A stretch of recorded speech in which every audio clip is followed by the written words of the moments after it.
어머니, 점심때가 겨웠나 봐. 뭐 좀 주세요.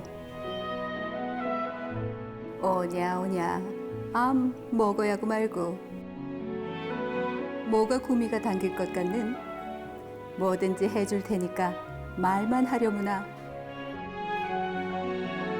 된 밥에 호박김치나 푹 무르게 끓여주세요. 제육 몇 점 넣으면 참 맛있겠다.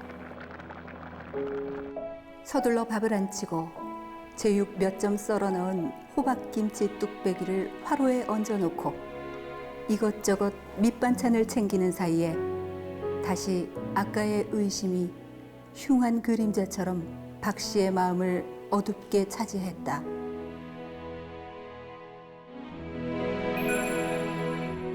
박완서 소설 미망의 한 부분입니다.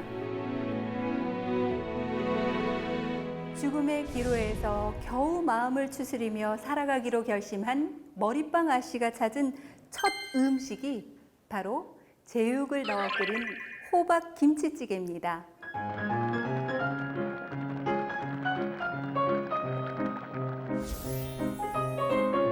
살아생전 늘 전쟁과 분단의 아픔을 이야기했던 소설가 박완서.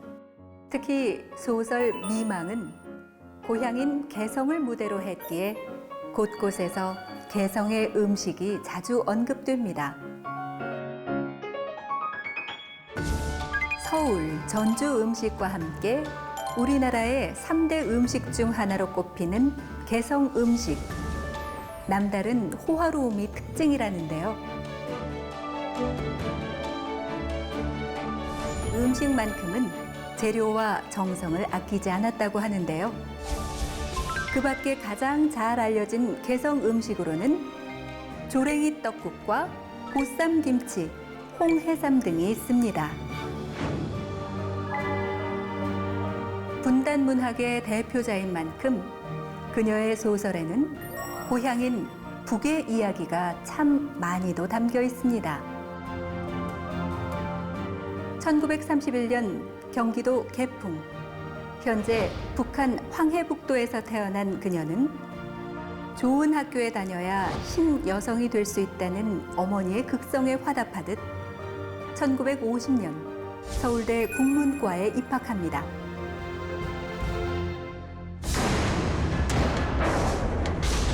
하지만 그해 6.25 전쟁이 발발하면서 학업을 중단할 수밖에 없었는데요. 작가의 꿈을 접고 평범한 주부로 살아가던 박완서는 1970년 여성동화 장편소설 공모에 작품 나목이 당선되면서 40이 넘은 나이에 등단하게 됩니다. 그 후 그해 겨울은 따뜻했네. 엄마의 말뚝. 그 많던 싱아는 누가 다 먹었을까?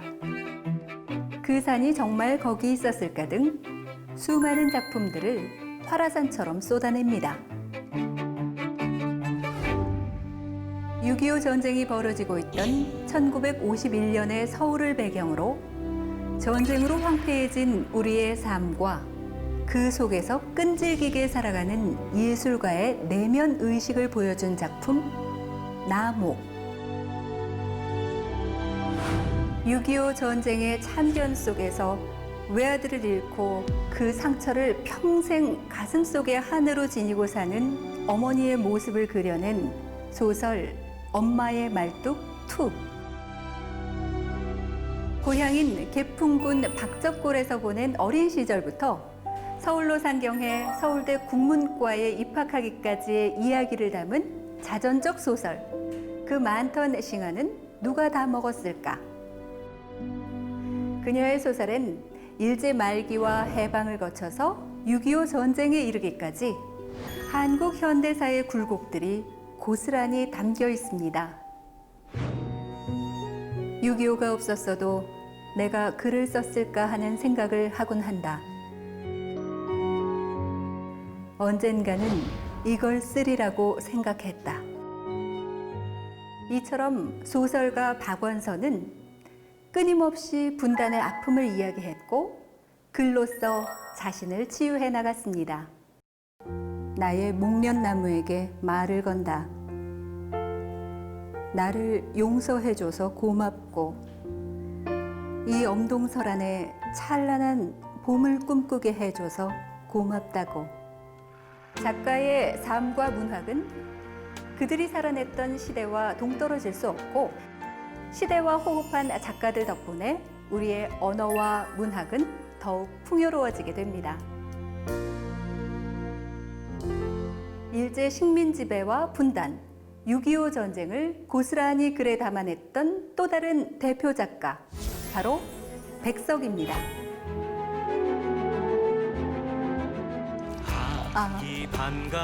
이 반가운 것은 무엇인가? 이 희스무레하고 부드럽고 수수하고 슴슴한 것은 무엇인가? 국수. 천재 시인이자 모던 보이로 유명한 백석의 대표 작품입니다. 시대가 어두울수록 문학은 꽃을 피운다 했던가요? 식민지 수탈로 큰 고통을 받았던 1930년대에 유난히 길이 남을 작품들이 많이 나왔다죠. 그중 유독 반짝이던 별, 시인 백석입니다. 1912년 평안북도 정주군 여운안골로 불리는 작은 마을에서 태어난 시인 백석. 그는 일찍이 문학의 두각을 나타내 만 18세 어린 나이에 조선일보에 그 모와 아들로 등단했습니다. 그 후 조선일보에 입사한 그는 본격적인 작품 활동을 시작했는데요.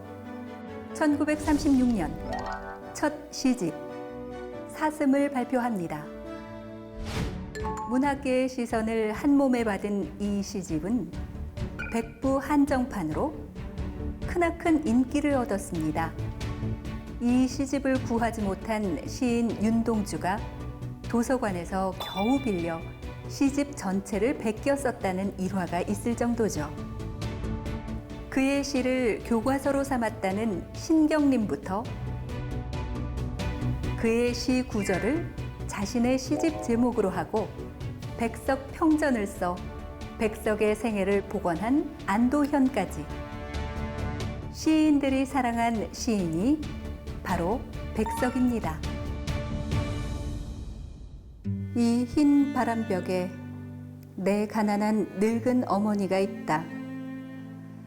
내 가난한 늙은 어머니가 이렇게 시퍼러둥둥하니 추운 날인데 차디찬 물에 손을 담그고 무이며 배추를 씻고 있다. 호박잎에 싸우는 붕어곰은 언제나 맛있었다. 부엌에는 빨갛게 질들은 팔모알상이, 그 상 위엔 새파란 쌀이를 그린 눈알만한 잔이배였다. 이처럼 백석은 고향인 평안도 사투리를 시에서 즐겨 사용해서 토속적이면서도 향토적인 시를 많이 남겼습니다. 하지만 일제강점기 참담한 조국의 현실을 견디지 못하고 만주로 건너간 백석은 광복 후 고향에 머무르다 6.25 전쟁 발발로 어쩔 수 없이 북에서 활동하게 되는데요. 체제나 이념에 얽매이지 않던 자유주의자 백석은 당시 북에서 요구하는 문학에 부응하지 못했고 결국 1959년 산골 오지인 삼수군으로 추방당한 뒤 그곳에서 양치기로 지내며 1996년 쓸쓸히 눈을 감았다고 전해집니다. 남한에서도 월북 문인이란 낙인으로 아무도 그의 작품을 볼 수 없었는데요. 다행히 1988년 해금 조치 이후에는 교과서에 다수 소개될 정도로 많은 이들의 사랑을 받고 있습니다.